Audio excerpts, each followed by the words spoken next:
frustrating, isn't it? When everything you thought was real turns out to be an illusion.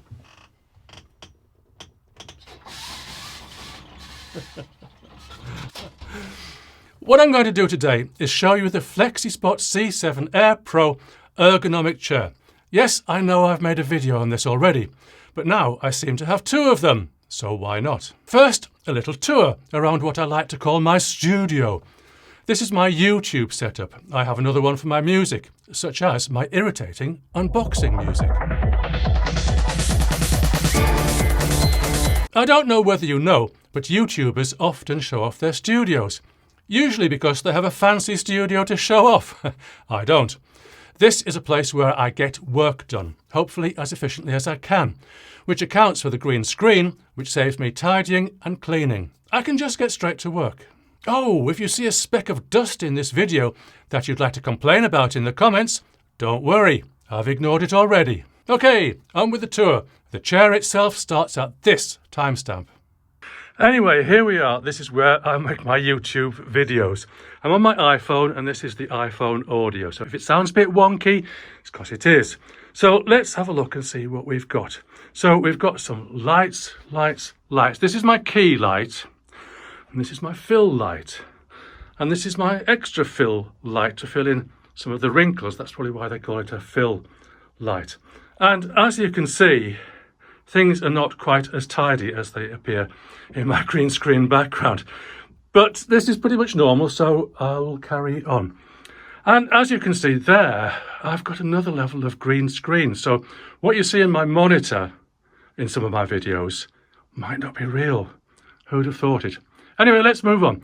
There's a rug on the wall, an IKEA rug, if I remember rightly. I've had a rug on my wall since 1992. Not the same one, but I like it. Here we've got some cheap and cheerful acoustic treatment. These cone shapes, they're nonsense. They're nonsense. It would be better if it was just all foam. And how are these tiles attached to the wall? Let's see if I can find an example. I just can't see it now. Anyway, I'm just going to have to tell you, they're nailed on. I'm using carpet tacks. The reason for that is because when I set this up a few years ago, I was considering moving and I wanted to be able to take these down easily. And if you glue them to the wall, they will not come off easily, I can tell you that from experience. And nailing works pretty well with some exceptions, the one exception where it didn't work very well. This looks like it might be acoustic treatment, but it isn't. It's a background that I used for some of my videos a few years ago, and it's just screening off a window.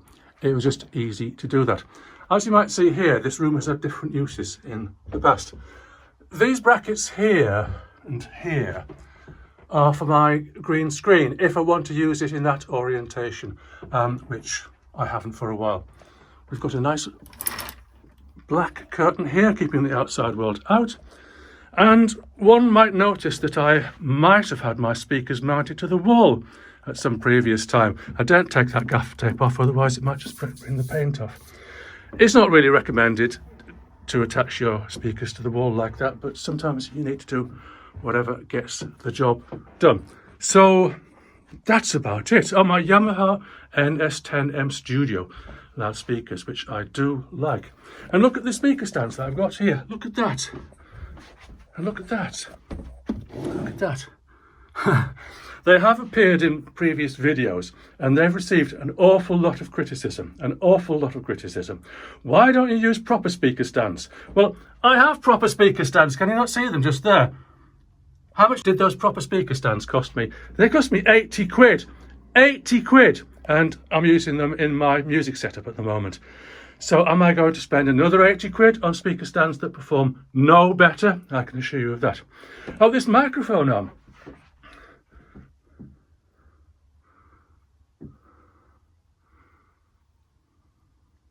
I've forgotten the name of it. It is. Let me just check. Oh, it's a Yellowtech Mica. That's it. Yellowtech Mica, except the I in the Mica is an exclamation mark. Who'd have thought it? And this is a model they sent me for review. And I'm going to say it's the Rolls Royce of microphone arms. So if you want a microphone arm and you can afford a Yellowtech mica, get one. That's my advice to that. What else? If you've ever heard a 90 hertz hum in any of my videos, it's because I've forgotten to turn that off. So even with the 2 layers of foam underneath, it doesn't quite stop the vibrations. Anything else? Oh yes, I've got some power amplifiers. I am, honestly, I am going to install these properly one of these days. But everything takes time and I could be making videos. But there they are. 2 fuzzy V3 monoblocks, as we call them. And they work just fine. Oh ho, here's my camera. A lot of people say that they like the look of my videos. Well, I'm going to tell you, it's all down to the camera and the lights. It's very little to do with me. This is a Sony a6600, by the way. And one of the 2 reasons I like it is, one is the autofocus is 100% spot on. It'll focus on my eye and I can choose even which eye. And the other thing that I like is that it will run for more than half an hour. A lot of cameras won't run for more than half an hour. There's been a lot of speculation why, and I don't really know 100% the answer. But if I'm shooting a video, I could quite easily come up against that half-hour limit, and it would make me anxious. I'd have an anxiety attack, so I prefer a camera that will just keep going. So that's it. I think that's my studio tour. What I need to do now is get a chair and set it up. See you in a minute.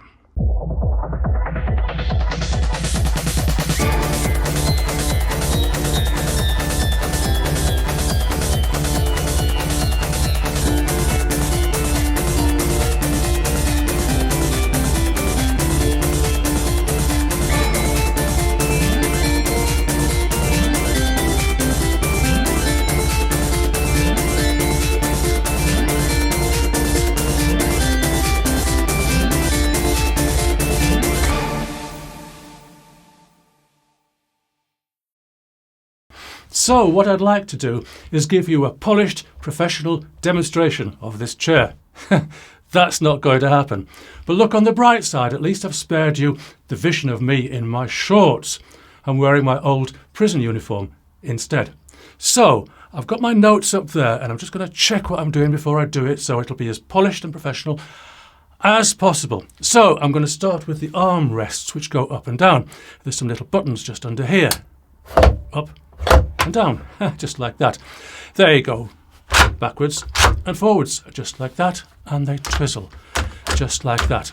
I would have liked to be able to fix them in position because I always have them in the same position.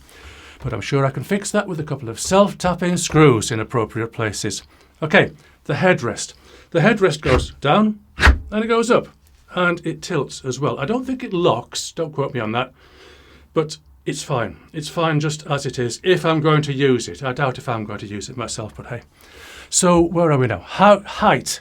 So we're on the outer tab here on the right. And it's easier to go down than it is to go up. But that's just my knee. That's just my knees. So anyway, I've done that. I can make the seat cushion go forwards or backwards, and that's on this inner tab here. Forwards, back, forwards, back, forwards, back. I'm struggling against Newton's law of motion. I'm not quite sure which one because of the casters. So when I try and adjust that, then it just slides on the casters. But it's okay. I would just find the position that I prefer and leave it at that. So I'm going to recline it as an ergonomic chair. It should recline. So down here is my recline button, and I can just lean back just like that.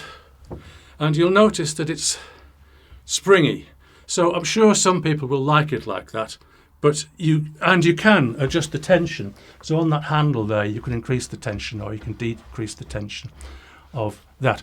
So on the recline, let me just find the tab again, you can lock it in position. So that's now locked in position, and I'll just release it again.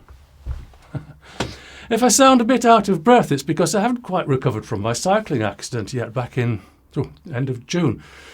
My lungs are not working at full capacity. So it's not the chair that's stressing me out, it's just me. Right, I've got another handle just down here, and this is the cushion tilt. So I need to twizzle this, and then I can tilt the seat cushion forwards and back. And I can lock it in position, or put it back where I want and lock it in position. So that's that. Now, the lumbar support, the excellent lumbar support, which people do need, there's a handle for this right round the back. So if I undo that, the lumbar support will follow my needs. Or I can put it halfway, say, and lock it. So just find the right position. So I'll put that there. Now the footrest. So the little switch, little button just here, and it goes up like that. And in combination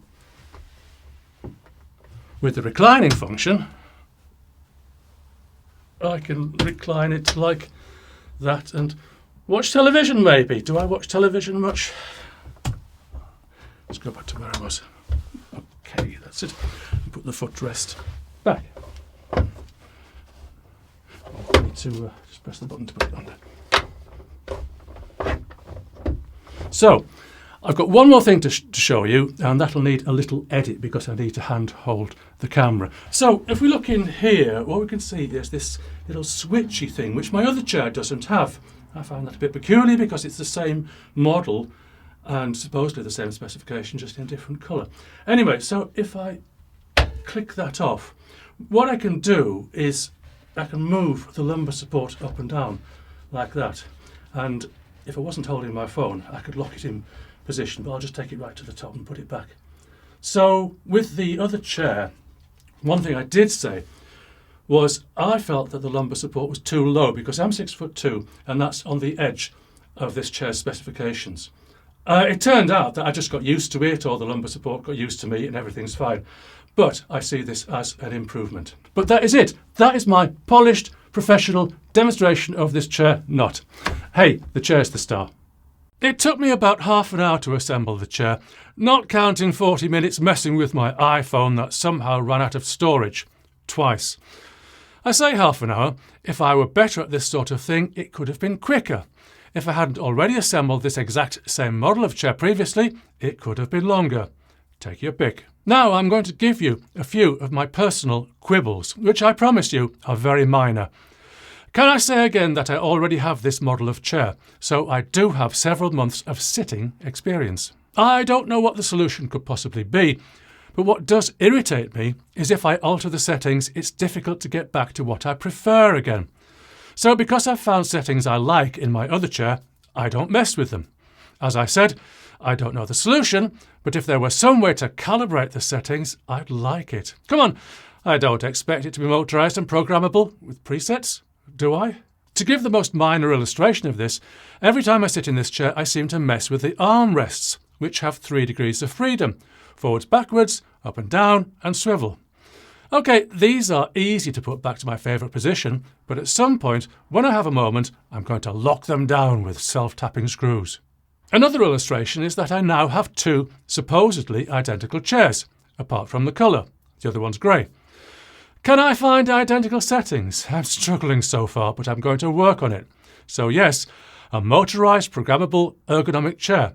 I can dream. My last quibble isn't a quibble. It's just a warning for messy people who eat at their desk, which I, of course, would never do. The mesh covering is, I think, appropriate for an office chair. But drop food on it, particularly wet food, and you'll find yourself cleaning it out with a toothbrush. That's what I've been told anyway. I'd never do that. A tiny, tiny point. You might have noticed earlier in the video that I'm a shorts guy. I'm of an age where I don't care. The mesh is just a little, not scratchy, but I feel just a little friction. Tiny point. I mentioned the lumbar support in my demonstration. My other Flexispot chair has lumbar support, and the tension is adjustable just like this one. But when I first reviewed it, I commented that lumbar support was just a little low, for me at 6'2". Well, with the benefit of experience, I can say that either I've gotten used to it, or it has gotten used to me, and it's just fine. This chair, with the unexpected addition of height adjustment of the lumbar support, well, it should be just finer. Okay, you want a conclusion. Well, at first, before my first C7 Air Pro, I was sceptical. I'd never tried a chair that described itself as ergonomic before, and I'd already formed a preference for a normal chair, like a dining chair, over a traditional office chair. But I've become convinced it's a combination of the swivel, the casters and the comfort, and I doubt I'd go back. I'm struggling just a little getting this second chair to the same settings as the first. I may need to try a little harder, I may need to break it in for a few weeks, or it may be that there are slight differences, like the adjustable height of the lumbar support, that make this a different, subtly different chair. Anyway, don't forget that I'm not the only reviewer on the internet or YouTube, and you should gather a range of opinions. There's a 60-day refund period if you keep the packaging and repack the chair for return. Hey, that's it. I have a new chair. See you soon.